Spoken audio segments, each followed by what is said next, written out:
Adele stared at the three men blocking the exit of the diner. They wore bespoke Italian suits that cost more than she earned in a decade. In the center stood a man with eyes as cold as a Siberian winter, holding a thick leather folder. "You thought you could just play him, didn't you?" he sneered, his voice dropping to a lethal whisper that cut through the silence of the empty restaurant. A sweet, naive waitress taking advantage of a confused, dying old man. Adele's hands trembled against her apron. The frail, sweet old man she had shared coffee and bagels with every morning wasn't just a lonely pensioner. He was the retired boss of the most ruthless crime syndicate on the eastern seaboard. And according to the documents in that folder, he had just inextricably tied her life to theirs. The morning rush at O'Malley's diner, sitting on a grey, rain-slicked corner just 3 blocks from Columbus Circle, was a chaotic symphony of clinking ceramic, sizzling bacon, and shouted orders. Adele Hayes navigated the narrow aisles with the grace of a seasoned dancer, balancing 3 plates of eggs and a pot of scalding drip coffee.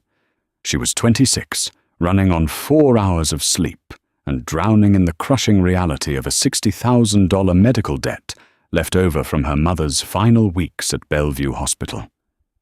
Every tip mattered. Every shift was a lifeline. Yet, despite the frantic pace of the diner, Adele's internal clock always stopped at exactly 10:15 a.m. That was when Arthur arrived.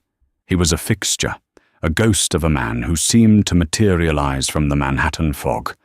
Arthur always wore a faded tweed coat that hung loosely off his gaunt frame, a woolen flat cap pulled low over a head of sparse, snow-white hair, and carried a wooden cane that clicked rhythmically against the scuffed linoleum floor. "Morning, Artie," Adele said warmly, sliding a glass of tap water onto the corner booth table before he even sat down. Arthur offered a slow, tremulous smile, his pale blue eyes crinkling at the corners. "Good morning, my dear. The city is loud today. Too many sirens." "It's just the rain making everyone crazy," Adele replied, pulling her order pad from her apron. "The usual, if you please. Black coffee, 1 slice of sourdough, toasted, butter on the side." It was an order that cost exactly $3.45. Arthur would sit there for exactly 2 hours. He would slowly tear the toast into microscopic pieces, eating some, but carefully wrapping the rest in a paper napkin to take to the pigeons in Central Park. He rarely spoke to anyone else. Sometimes his hands would shake so badly he couldn't lift the heavy diner mug, and Adele would discreetly swap it for a lighter, insulated to-go cup, pretending it was store policy for safety. The real trouble, however, was the bill. More often than not, when it came time to pay, Arthur would pat his tweed pockets with mounting distress. A look of profound, heartbreaking confusion would wash over his weathered face. I seem to have misplaced my coin purse, Adele. I'm sure I had it at the apartment." The first time it happened, Carl, the sweaty, short-tempered manager of O'Malley's, had threatened to call the NYPD. Adele had stepped in immediately. She pulled a crumbled $5 bill from her own tip jar and slapped it on the counter. From that day on, an unspoken arrangement was born. When Arthur couldn't pay, Adele covered it. Over the past 8 months, she had probably spent over $200 on his breakfasts. For a girl dodging calls from Chase Bank collections, it was a fortune. But Arthur looked so much like her late grandfather, possessed the same gentle vulnerability that she simply couldn't bear to see him humiliated. "Don't worry about it today, Artie," Adele whispered on a particularly cold Tuesday in November, sliding his check into her apron. "Breakfast is on me. We're celebrating." Arthur looked up, his brow furrowing. "Celebrating what, my dear?" "I finally paid off the minimum balance on my electricity bill," she lied, with a bright, convincing smile. "Coned won't be freezing me out this month." Arthur reached out, his frail, cold hand resting gently over hers. His grip was surprisingly firm for a second, a fleeting spark of sharp lucidity in his usually cloudy eyes. "You are a good girl, Adele. The world takes from people like you. You must learn to take back." Adele chuckled, gently squeezing his hand. "I'll keep that in mind, Artie. Go feed your birds. Stay dry out there." She watched him shuffle out into the biting wind, a fragile leaf blown down Broadway. She didn't know where he lived. She didn't know if he had family. All she knew was that for 2 hours a day, she could make sure he was warm, fed, and treated with dignity. She had no idea that her simple, quiet acts of charity were being documented, photographed, and reported back to a man who trusted no one and destroyed anything he couldn't control. 2 weeks passed, and the corner booth at 10:15 a.m. remained empty. By the 4th day, Adele was anxious. By the 10th day, she was calling local hospitals on her lunch breaks, giving descriptions of an elderly man in a tweed coat. She tried the NYPD non-emergency line, but without a last name, they coldly dismissed her. Arthur had simply vanished.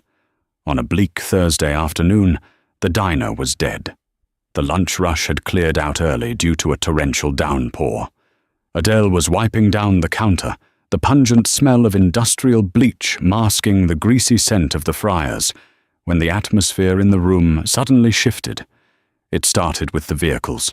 Through the rain-streaked windows, Adele saw 3 identical, jet-black Cadillac Escalades pull up onto the curb, aggressively blocking the bus lane on 58th Street. The doors opened simultaneously. 6 men stepped out. They didn't look like the usual Columbus Circle businessmen. They moved with a synchronized, predatory grace. They ignored the rain. They walked straight into O'Malley's diner. Carl, the manager, emerged from the kitchen, wiping his hands on a towel, ready to yell at them for tracking water onto his clean floors. He took one look at the men and froze, his face draining of color. 2 of the men, built like professional linebackers and wearing tailored charcoal suits, immediately moved to the front door, turning the open sign to closed and locking the deadbolt. 2 others stood by the kitchen swinging doors. Then, the final 2 men approached the counter. One was an older gentleman carrying a slim, leather briefcase. He looked polished, weary, and strictly corporate. But it was the man beside him who sucked all the oxygen out of the room. He was in his late 20s or early 30s, strikingly handsome, but in a way that felt entirely dangerous. He possessed sharp, aristocratic features, a strong jawline shadowed by dark stubble, and hair as black as pitch, combed back immaculately.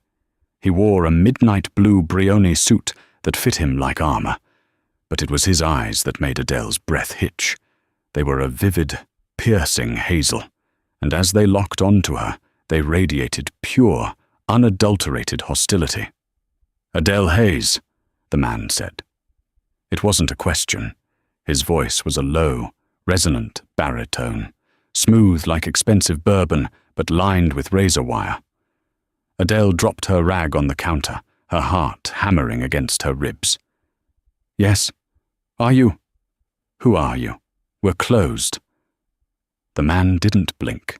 He stepped closer, invading her space until she could smell his cologne, sandalwood and smoke.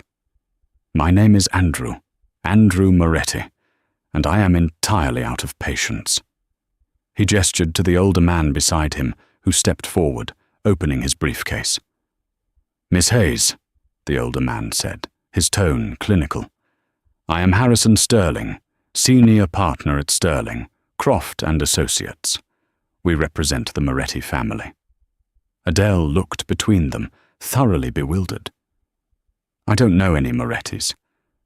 I think you have the wrong person." Andrew let out a harsh, humorless scoff. He reached into his inside jacket pocket and pulled out a stack of high-resolution 8x10 photographs, tossing them onto the wet counter. Adele gasped. They were photos of her. Adele handing Arthur a cup of coffee. Adele paying the register with her own money. Adele smiling at Arthur in the corner booth. They had been taken from outside the diner, through the windows, spanning months. "You really expect me to believe you didn't know who he was?" Andrew sneered, leaning his palms on the counter, his face inches from hers. "You thought you hit the jackpot, didn't you? Find the old, senile billionaire slumming it in Manhattan, play the sweet, angelic surrogate daughter, and wait for the payout." Adele's mind raced, trying to connect the dots. "Arthur, Artie is a billionaire? What are you talking about? He couldn't even afford a $3 breakfast." Andrew's jaw clenched, a muscle ticking in his cheek. He looked like he wanted to wrap his hands around her throat. "Do not play stupid with me, Adele. My grandfather built an empire with his bare hands. He was Arturo Moretti. He didn't forget his wallet. He was testing you, and whatever poison you whispered in his ear while he was losing his mind, it worked." "Where is he?" Adele demanded, suddenly ignoring the imposing men and the sheer terror gripping her. The realization hit her like a physical blow. "Why are you talking about him in the past tense? Where is Artie?" Harrison Sterling adjusted his glasses, looking at Adele with a sliver of unexpected pity. "Arturo Moretti passed away 4 days ago, Miss Hayes. A severe stroke." Adele's knees buckled. She caught herself against the stainless steel counter, a sudden hot tear spilling over her lashes. Artie was dead. The sweet old man who talked about pigeons and smiled at her jokes was gone.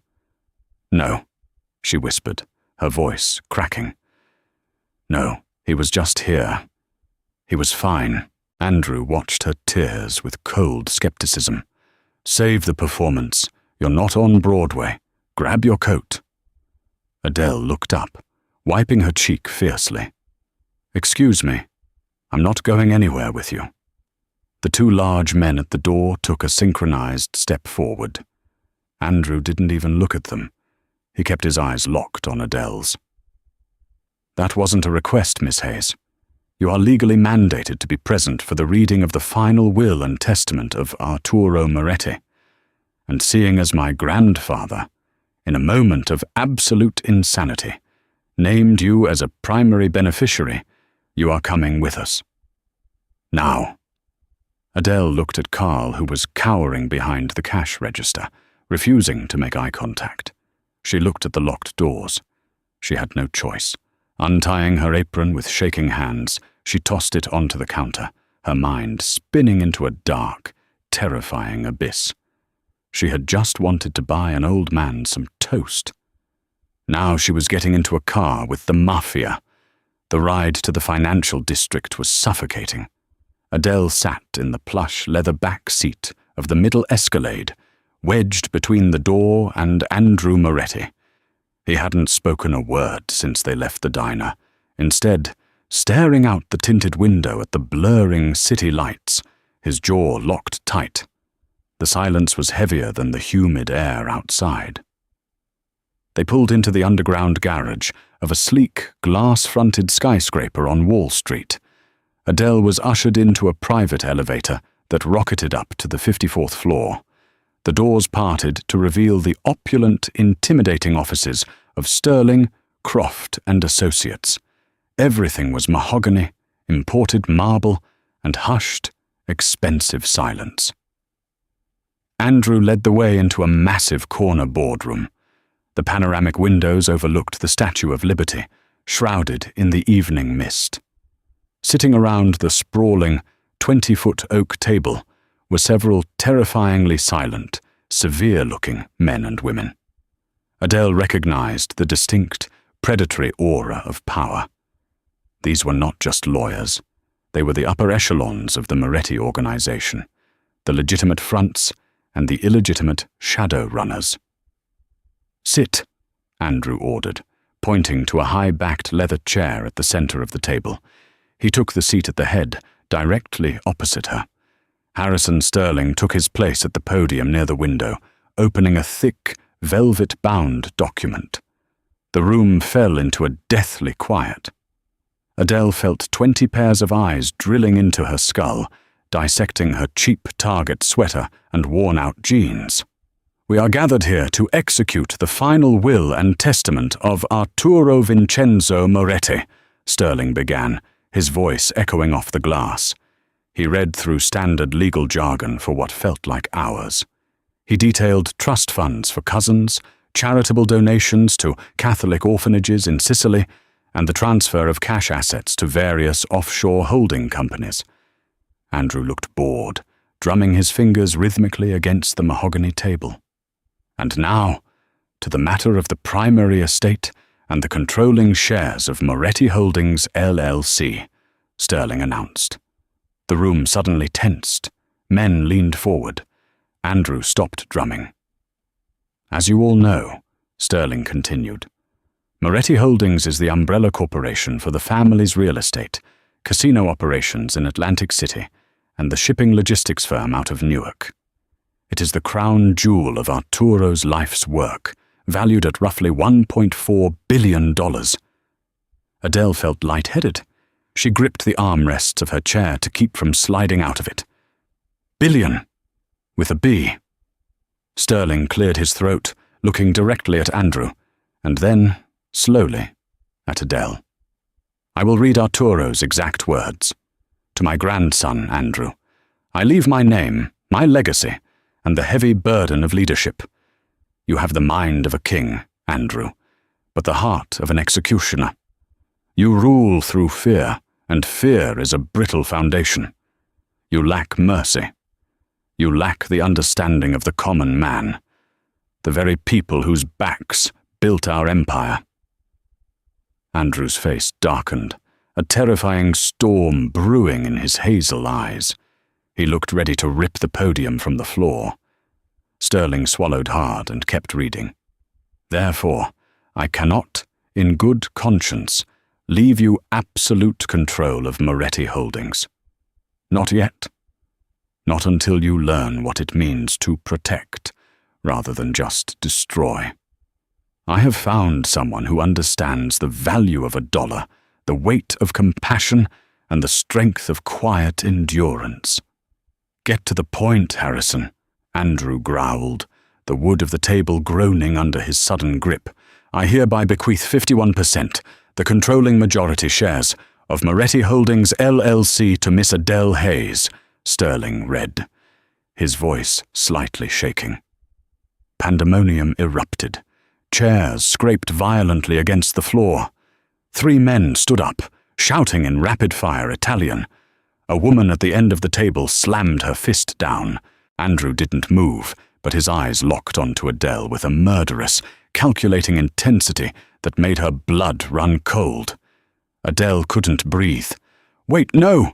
she stammered, shaking her head frantically. "No, there's a mistake. I don't want it. I don't want his money. I just bought him breakfast." "Silence!" Andrew roared. The word cracked through the room like a gunshot. The shouting ceased instantly. Everyone sat down. Andrew slowly turned his gaze back to the lawyer. "Finish it, Harrison. What is the contingency?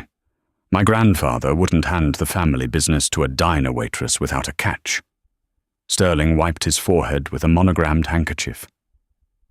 "There is a binding stipulation. Miss Hayes cannot sell, trade, or gift her shares for a period of 5 years. During this time, she is mandated to serve as co-chairman of the board, working directly alongside Andrew Moretti." "And if she refuses?" Andrew asked, his voice deadly calm. "If Miss Hayes refuses the inheritance, or resigns before the 5-year term is complete, the entirety of Moretti Holdings will be liquidated, and the proceeds donated to the federal government. Furthermore, Andrew, if you attempt to intimidate, harm, or force Miss Hayes out of her position, an automatic trigger will release all internal company ledgers to the FBI." The silence that followed was absolute. Arturo Moretti had trapped them both. From beyond the grave, the old man had shackled the ruthless mafia prince to a destitute, bleeding heart waitress, forcing them to run an empire together, or lose it all to the very people trying to put the Morettis behind bars. Andrew stood up slowly. He walked around the massive table, his footsteps heavy and deliberate, until he was standing directly behind Adele's chair. She stiffened, feeling the heat radiating off him. He leaned down, his lips brushing against her ear, sending an involuntary shiver down her spine. "I don't know how you tricked a dying man into handing over my birthright, Adele," he whispered, his voice dripping with venom and a dark, twisted promise. "But you just painted a target on your back. Welcome to the family." The morning after the reading of the will, Adele woke up to the sound of her own screaming. She bolted upright on her lumpy mattress in her cramped, fourth-floor walk-up in Astoria, Queens. The radiator was clanking violently, a familiar sound that usually grounded her, but today it sounded like a countdown. The events of the previous night rushed back in a suffocating wave. Arturo's death, the terrifying boardroom, the billions of dollars, and Andrew Moretti's whispered threat. She scrambled out of bed, intending to pack a duffel bag and disappear to a Greyhound station. But as she opened her apartment door, her heart dropped into her stomach. 2 men in charcoal suits were standing in the narrow, peeling hallway. They weren't the ones from the diner, but they possessed the same lethal stillness. "Good morning, Miss Hayes," the taller one said, not moving an inch. "Mr. Moretti requested we assist you with your relocation." "Relocation?" Adele gripped the doorframe, her knuckles turning white. "I'm not going anywhere. Tell Andrew I resign. He can have his money. I don't care about the FBI or the government taking it." A voice echoed from the stairwell, deep and sharp.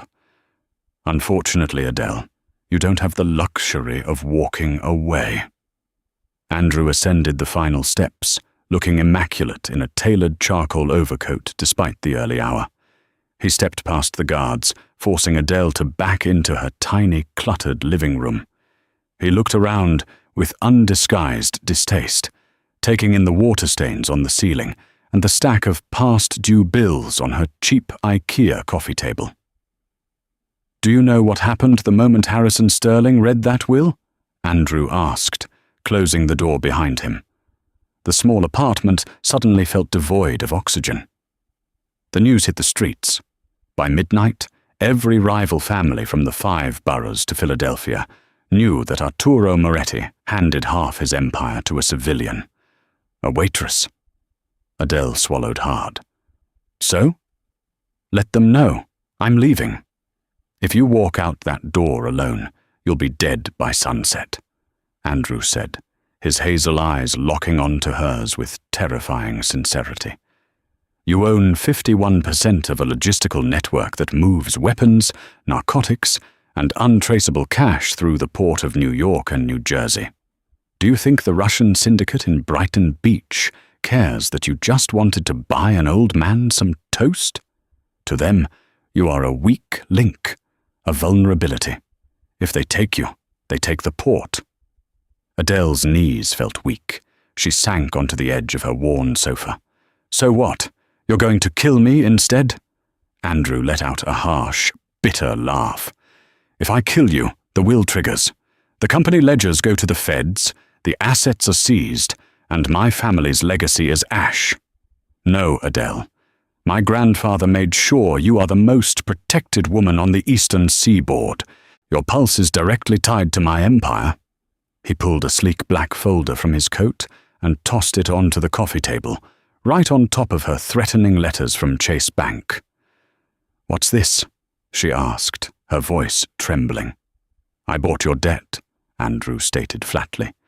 "The $60,000 from Mount Sinai and Bellevue for your mother's oncology treatments, the credit cards, your student loans, it's all zeroed out." Adele felt a flash of hot, blinding anger cut through her fear. She stood up, her fists clenched. "You don't own me. You can't just buy my life." I already did, Andrew replied, his tone devoid of emotion. Pack your bags. You're moving into the penthouse in Tribeca. You will have a security detail 24/7. You will not go to O'Malley's diner. You will not contact your old friends. For the next 5 years, you are a Moretti in everything but name. If you try to run, I will find you. If you try to ruin my business, I will destroy everything you care about before the FBI even gets their boots laced. He stepped closer, his imposing height forcing her to look up. The scent of sandalwood and danger wrapped around her. We are married to this company, Adele, and I promise you, I will make you miserable enough to beg for an annulment the second that 5-year clause expires. I survived poverty, grief, and a city that crushes people for fun, Andrew, Adele whispered fiercely, refusing to break eye contact. Don't mistake my kindness to your grandfather for weakness. If I have to sit in that boardroom, I won't just be a puppet.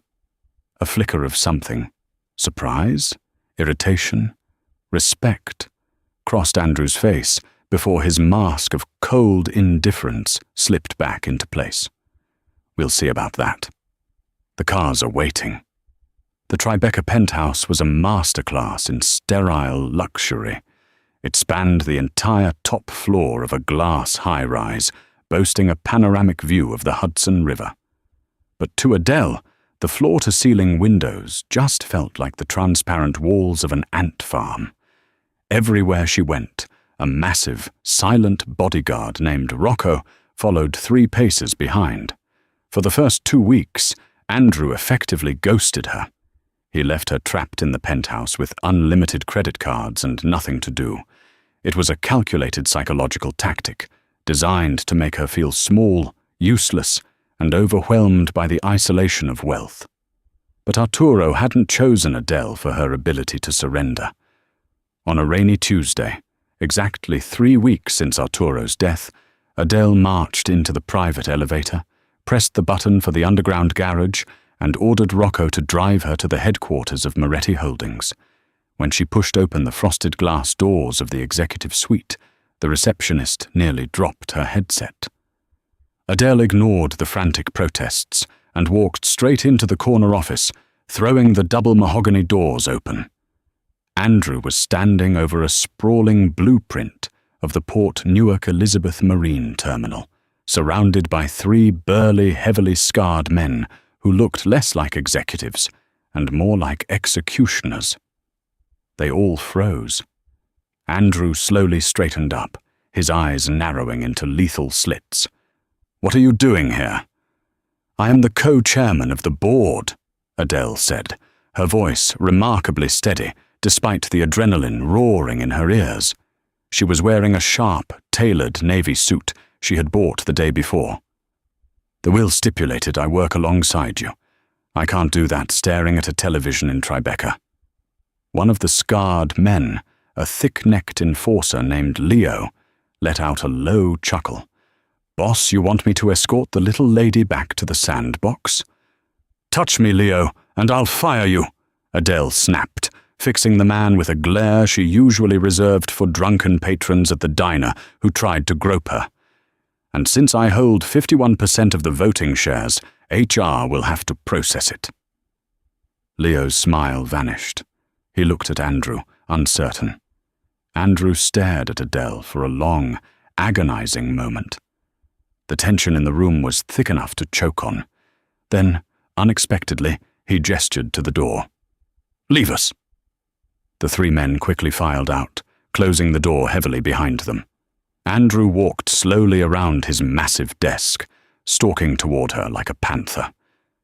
"You have no idea what you just walked into. We are dealing with a shipment delay. A rival crew, the O'Sullivan Syndicate from Hell's Kitchen, is trying to muscle in on our dock workers' union. It's not a boardroom dispute, Adele. It's a blood feud." "Then explain it to me," Adele demanded, standing her ground. "Artie, do not use that name," Andrew roared, slamming his hand on a nearby credenza. The sound echoed like a gunshot. You don't get to call him that. You didn't know him. I knew he was lonely, Adele shouted back, refusing to flinch. I knew he liked his toast burnt and his coffee black. I knew he was terrified of what you were becoming, Andrew. He told me the world takes from people, and you have to learn to take back. He didn't want you to be a monster. He wanted you to be a leader. Andrew froze. The anger in his eyes fractured, revealing a brief, raw glimpse of grief before the ice froze over again. He breathed heavily, adjusting his cuffs. You want to play mob boss, Adele? Fine. He grabbed his overcoat. We're going to the docks. You can see exactly how the sausage is made. Let's see how long your bleeding heart lasts when you're looking at the real world. An hour later, Adele found herself standing in the freezing, biting wind of the Newark shipyards. Towering cranes moved rusted shipping containers like puzzle pieces against a bruised grey sky. The air smelled of diesel fuel, salt water, and impending violence. Andrew led her into a corrugated steel warehouse. Inside, roughly 20 men were engaged in a tense standoff. On one side stood Andrew's crew, heavily armed and rigid. On the other stood a group of rough, imposing Irishmen, led by Declan O'Sullivan, a man with a face like a crushed velvet boxing glove. Moretti, Declan sneered, spitting a toothpick onto the concrete floor. I hear you're taking orders from a skirt now. Arturo must be spinning in his mausoleum. Andrew stepped forward, seamlessly slipping into his role. The air around him turned dangerous. The union contracts are ours, Declan. You crossed the boundary line at Pier 40. You owe us a tariff for the shipment of electronics you moved last night. Declan laughed, a harsh, grating sound. Prove it. You got no manifests. You got no eyes on Pier 40. Your grandfather got sloppy at the end, and you're too busy playing babysitter to run the ports. As the men began shouting, hands inching toward the concealed weapons in their jackets, Adele's eyes darted around the warehouse. Her waitress instincts, honed by years of tracking 20 different tables, noticing who left without paying, and spotting lies from cheapskates, kicked in. She looked at Declan's men. She looked at the tires of their trucks parked just inside the bay doors. Then her eyes fell on the boots of one of Andrew's own men, a young, nervous-looking guy named Frankie, who was standing near the back. "Wait," Adele said. Her voice wasn't loud, but it cut through the masculine shouting purely because it didn't belong there. Everyone turned to her. Andrew shot her a warning glare that screamed at her to shut up. Adele ignored him and pointed straight at Frankie. "He's lying to you, Andrew. Declan didn't sneak the shipment through Pier 40. He moved it through Pier 12, and Frankie helped him." The warehouse went dead silent. Frankie turned pale. "Boss, she's crazy. I don't know what she's talking about." Andrew looked at Adele, his jaw tight. "Explain yourself. Now."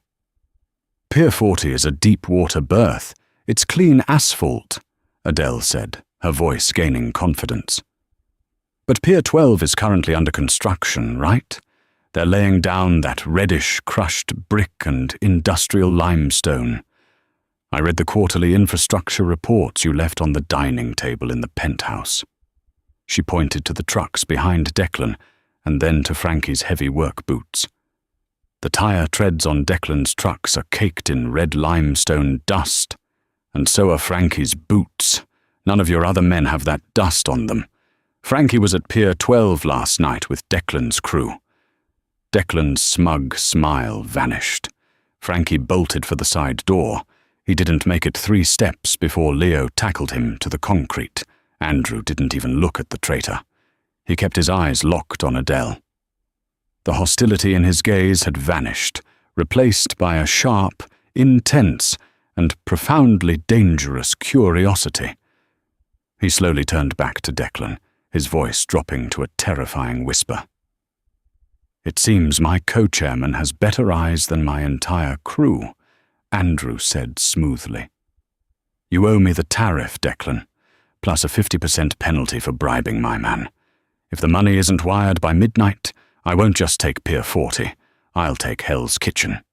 As they walked back to the Escalade, leaving the chaotic aftermath behind, Andrew stopped and looked at Adele in the dimming light of the shipyards. The rain began to fall again, but neither of them moved. "You read my infrastructure reports," he said quietly, stating a fact rather than asking a question.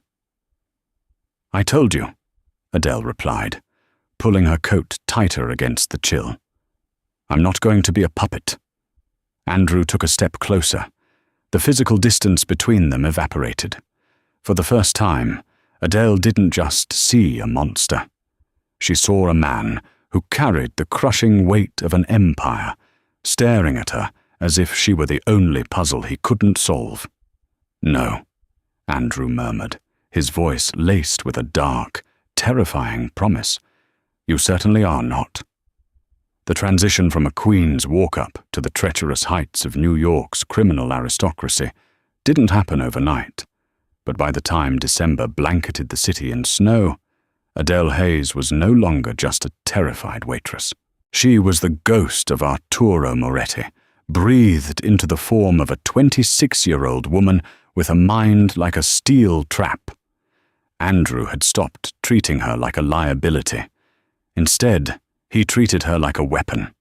He taught her how to read offshore bank statements, how to spot money laundering through shell companies in the Caymans, and how to negotiate with the ruthless contractors who built the city's skyscrapers. In return, Adele taught him something far more dangerous: patience. She curbed his violent impulses, negotiating truces that saved millions of dollars and countless lives. The uneasy truce between them was intoxicating. The air in the Tribeca penthouse always hummed with a sharp, electric tension when they were in the same room. Andrew's lingering glances grew longer. His protective streak grew fiercer. Their unified front was put to the ultimate test at the annual Winter Gala, hosted by the Moretti Foundation at Cipriani Wall Street. It was a massive masquerade of legitimacy.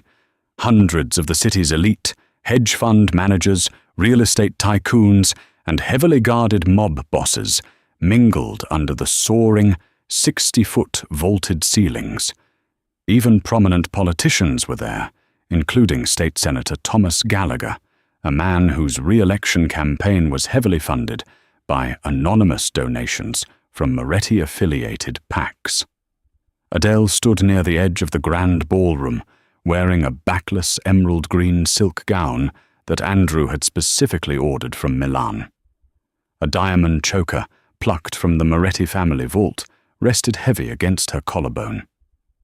"You look," Andrew murmured, appearing silently beside her. He was devastating, in a bespoke black tuxedo, holding 2 crystal flutes of Dom Perignon. He handed her one, his fingers brushing against hers, sending a jolt of heat up her arm. "Formidable. I feel like a target," Adele replied softly, taking a sip. "Senator Gallagher has been staring at us all night, and he keeps whispering to Harrison Sterling." Andrew's hazel eyes flicked across the room, narrowing as they landed on the senior lawyer who had read his grandfather's will. Sterling was indeed huddled with the senator near the ice sculpture, looking far too tense for a charity ball. Sterling is a parasite. He survives by attaching himself to power. Since my grandfather died, he's been terrified of the FBI clause. Adele watched the crowd, her waitress instincts, polished by years at O'Malley's diner, constantly scanning the floor. She noticed the rhythm of the room, the way the busboys cleared the tables, the way the sommelier poured the wine. Then her gaze snagged on a waiter approaching the senator's table. He was carrying a silver tray with a bottle of rare Macallan Scotch and 2 heavy crystal tumblers, but he was holding the tray wrong. Any seasoned server knows you balance a heavy tray on the palm of your hand, spreading the weight. This man was gripping the edge with a white-knuckled fist, his shoulders tight, his eyes darting frantically toward the exits instead of his destination. Furthermore, his tuxedo jacket was too loose around the ribs, exactly where a shoulder holster would sit. "Andrew," Adele whispered, her voice dropping an octave. She didn't point. She just tilted her head slightly. The waiter approaching Sterling and the senator. "He's not Cipriani's staff." Andrew didn't question her. He had learned the hard way at the Newark shipyards that Adele's eyes were infallible. He smoothly set his champagne glass down on a passing tray and shifted his stance, sliding his right hand inside his tuxedo jacket. "Rocco," Andrew spoke quietly into the lapel microphone hidden on his collar. "Code red. The waiter at table 4. But it was too late. The waiter didn't serve the scotch. He dropped the tray. The shattering of crystal was swallowed by the sudden, deafening crack of a suppressed gunshot. Senator Gallagher screamed, clutching his shoulder as blood bloomed over his white dress shirt. The waiter pivoted, raising the weapon directly toward Adele and Andrew. Andrew moved with terrifying speed. He tackled Adele to the marble floor just as a bullet shattered the pillar behind them, raining plaster dust over her hair. Screams erupted. The string quartet stopped abruptly, replaced by the chaotic stampede of panicked billionaires and politicians. "Stay down!" Andrew roared over the din, covering her body entirely with his own. His weight was grounding, his heartbeat thundering against her back. Gunfire exchanged rapidly above them. Rocco and Leo had moved in, returning fire. Adele covered her ears, her eyes squeezed shut, until a heavy, suffocating silence fell over the ballroom, broken only by whimpers and the distant wail of NYPD sirens. Andrew pulled her up, his hands frantically checking her arms and face for blood. "Are you hit? Adele, look at me! Are you hit?" "I'm okay," she gasped, her hands shaking as she gripped his lapels. "I'm fine. The shooter?" "Dead," Andrew said coldly, looking over her shoulder. Rocco was standing over the lifeless body of the fake waiter. But Adele wasn't looking at the shooter. She was looking at the table where the chaos had started. Senator Gallagher was being tended to by a doctor in the crowd, screaming about a hit. But Harrison Sterling had vanished. "It wasn't a hit on the senator, Andrew," Adele said, her breath catching in her throat as the puzzle pieces slammed together. "The shooter missed on purpose. He shot the senator in the shoulder to create a panic." Andrew frowned, pulling her toward the kitchen exits as his security detail formed a wall around them. "What are you talking about?" "The FBI clause," Adele panted as they burst through the swinging doors into the stainless steel kitchen. "If you harm me, or if the leadership is compromised by violence or federal investigation, the ledgers automatically upload to the authorities. Sterling wants the empire liquidated. He's working with the government. He hired the shooter to make it look like a mob war to trigger the federal clause." Andrew stopped dead in his tracks, pulling Adele into the shadows of the pantry. His eyes were wild, calculating the magnitude of the betrayal. Sterling had been his grandfather's most trusted confidant for 40 years. "If the feds raid Moretti Holdings tomorrow morning," Andrew gritted out, "they'll find enough planted evidence to lock me away for 3 consecutive lifetimes, and you'll go down with me." Adele looked up at the man who had terrified her only months ago. She saw no monster now. She only saw the crushing vulnerability of a man betrayed by his own family. "Then we don't let them find anything," Adele said fiercely. "We strike first." The ride from Wall Street to Midtown Manhattan was a terrifying blur of flashing streetlights, screeching tires, and the deafening roar of the armored SUV's engine. The NYPD was busy cordoning off the blood-splattered marble of Cipriani, giving Andrew's heavily armed convoy a microscopic window of opportunity to reach the executive offices before the federal warrants could be signed and executed. Inside the cavernous back seat, The air was thick with the metallic scent of adrenaline and the suffocating weight of absolute betrayal. Adele's hands were shaking so violently she had to clasp them together in her lap. The emerald green silk of her Milanese gown was torn at the hem and coated in a fine layer of plaster dust from the shattered pillar. Beside her, Andrew was a statue, carved from pure, unadulterated fury. He was barking rapid-fire orders in Italian into a scrambled satellite phone, coordinating his loyal captains to lock down the ports and secure the family's most vulnerable assets. But it was entirely futile, and they both knew it. "Sterling!" Andrew finally growled, hurling the heavy phone against the reinforced glass of the window. It shattered the device into a dozen pieces. "Harrison Sterling. The man taught me how to tie my first Windsor knot. He stood beside my grandfather's casket and wept. And all this time, he was orchestrating our absolute destruction to save his own skin." "He knew he couldn't push you out legally," Adele said, her voice remarkably steady despite the chaotic hammering of her heart. "The 5-year clause Arturo wrote into the will protected us from internal corporate coups. But the FBI trigger, that was the fatal loophole. Sterling knew if he created a violent public spectacle, a shooting involving a state senator at a Moretti event, the federal government would classify our leadership as compromised. The dead man's switch would activate. The internal ledgers would automatically unencrypt and upload directly to the Southern District of New York."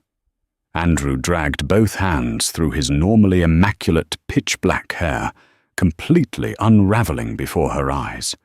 The invincible mafia prince was suddenly just a man staring into the abyss of a life sentence at a maximum security federal penitentiary.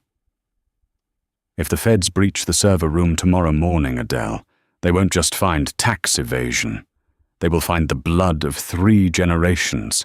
They will find the shipping logs for the Newark Armory, the offshore shell accounts in the Cayman Islands, and enough RICO predicates to lock me away for 3 consecutive lifetimes. And because of my grandfather's twisted attempt to save my soul, you are listed as the primary co-chairman. You will go down right beside me." Adele looked at the man who had terrified her only a few months ago in O'Malley's diner. She saw no monster now. She only saw a desperate man carrying the crushing, toxic legacy of a criminal empire he had been born into. "Then we don't let them find it," Adele stated fiercely. The convoy aggressively hopped the curb on 6th Avenue, screeching to a halt at the rear loading docks of the towering glass and steel Moretti Holdings skyscraper. Rocco, bleeding sluggishly from a graze on his cheek, yanked the heavy armored door open. Andrew grabbed Adele's hand, his grip tight and protective, pulling her into the desolate concrete bowels of the building. They bypassed the lavish, marble-floored main lobby entirely, utilizing a biometric-locked private freight elevator that rocketed them directly to the 53rd floor. The doors parted with a soft ping, revealing the freezing, sterile environment of the primary server farm. Rows upon rows of blinking black towers housed the digital heartbeat of a billion-dollar syndicate.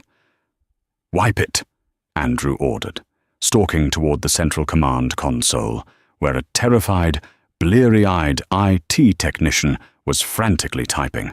"I want a complete, localized magnetic wipe of the primary drives. Burn every offshore account log, every union payout, and every port manifest to the ground. Now." "You can't do that!" Adele shouted, lunging forward and physically shoving the technician's rolling chair away from the keyboard. Andrew's hazel eyes flared with a desperate anger. "Adele, move! We have 20 minutes before the FBI tactical teams surround this building." "Think about it, Andrew. Please use your head," Adele pleaded, planting herself firmly between him and the blinking monitors. Arturo was a mastermind. He didn't build a dead man's switch that could be defeated by a simple delete button. If you attempt a mass, unauthorized deletion of the primary illegal ledgers, the system will read it as a hostile breach. It will automatically forward the backup drives to the SDNY. Sterling knows this. That's exactly why he isn't here with his own men trying to stop us. He wants you here. He is banking on your panic. He is waiting for you to press the delete button and hang yourself. Andrew froze, the realization hitting him like a physical blow to the sternum. He looked around the freezing room, the hum of the servers suddenly sounding like the ticking of a colossal bomb. Then what the hell do we do, Adele? Do we just sit here and hand the federal government the keys to my grandfather's legacy? No, Adele said softly, her eyes flashing with a brilliant, dangerous light that made Andrew's breath catch in his throat. We do exactly what Arturo wanted us to do all along. We make it legitimate. Andrew stared at her as if she had lost her mind. In 20 minutes? You cannot launder $1 billion of blood money in 20 minutes. I don't need to launder it. I just need to give it away, Adele said, her mind racing back to the agonizing late nights she had spent poring over the company files in the Tribeca penthouse. You own 51% of the commercial real estate developments in Manhattan, and I own 51% of the holding company's voting shares. As co-chairman, operating in tandem, we have the supreme executive power to restructure the entire corporation right here, right now, without a board vote or shareholder approval. She turned back to the main terminal, pulling the keyboard toward her. Andrew, give me your master authorization codes. Give me the encryption keys to the Cayman accounts. Adele, do you trust me? She demanded, turning to look at him. The freezing air in the server room seemed to evaporate. All the hostility, the bitter threats, and the suffocating fear of the past several months stripped away, leaving only raw, unfiltered truth between them. Andrew looked deeply into her eyes. He saw the exhausted, broke waitress who had fed a dying, confused old man out of pure, unselfish compassion. He saw the fiercely intelligent woman who had stood her ground against an Irish mob boss in a freezing shipyard. He saw his equal. He saw the only person in the world who had ever looked past the terrifying mafia prince to see the man underneath. With my life, Andrew whispered. He stepped forward, reaching over her shoulder, and rapidly typed his 12-character alphanumeric master encryption key into the terminal. For the next 18 minutes, Adele's fingers flew across the mechanical keyboard in a frantic, brilliant symphony. She wasn't deleting the illegal ledgers. She was reclassifying them. Using her supreme executive authority, she initiated an irrevocable, immediate transfer of $800 million in illicit cash assets from the offshore shell companies directly into the Arturo Moretti Philanthropic Trust, a heavily audited, entirely legitimate charitable foundation. Next, she attacked the logistics network. She transferred the contested, blood-stained ownership deeds of the Newark shipping ports directly to the local 1409 Dock Workers Union, legally establishing it as an employee-owned cooperative. She bled the mafia dry. She turned dirty money into ironclad, irreversible community investments, binding the fund so tightly in federal tax laws and charitable clauses that no criminal could ever touch them again. By the time her finger slammed down on the final execution command, Moretti Holdings, LLC, had been legally gutted of all criminal enterprise. It was now nothing more than a highly aggressive, but entirely legal, philanthropic and real estate conglomerate. Done, Adele breathed, leaning back in the ergonomic leather chair. Her entire body trembled from the sheer magnitude of what she had just accomplished. Just as the first pale rays of dawn began to peek over the East River, painting the Manhattan skyline in bruised hues of purple and gold, the heavy steel doors of the private elevator chimed.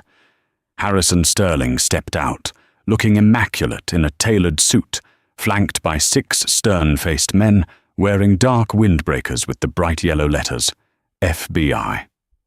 "It's over, Andrew," Sterling said, his face a mask of supreme, smug triumph.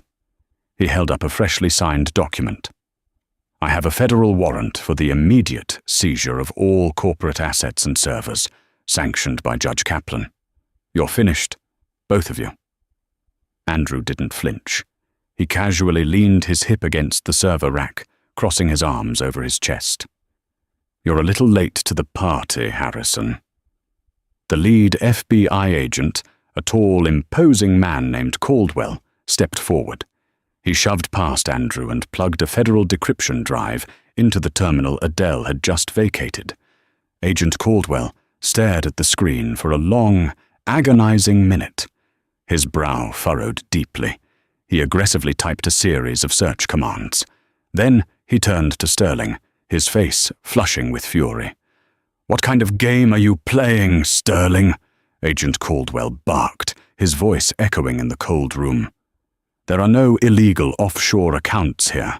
There are no narcotics manifests or union bribes. This entire server is dedicated to a multi-million-dollar charitable trust funding the New York City public school system, and a legally processed, notarized transfer of port ownership to a workers' cooperative."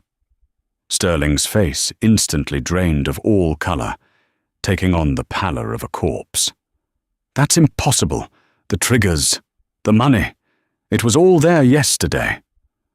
"The triggers only fire if I attempt to destroy the money, Harrison," Andrew smiled, a slow, predatory grin that absolutely chilled the room. "But I didn't destroy it. I donated it, thanks to the unparalleled brilliance of my co-chairman." He looked at Adele, his hazel eyes burning with an intense, fiery pride that made her heart soar. "You have zero proof of any federal crimes, Agent Caldwell," Adele said smoothly, standing up and smoothing out the ruined skirt of her silk gown. "Mr. Sterling, however, orchestrated an assassination attempt on a state senator tonight. I have the high-definition security footage from Cipriani queued up on the secondary monitor right behind you.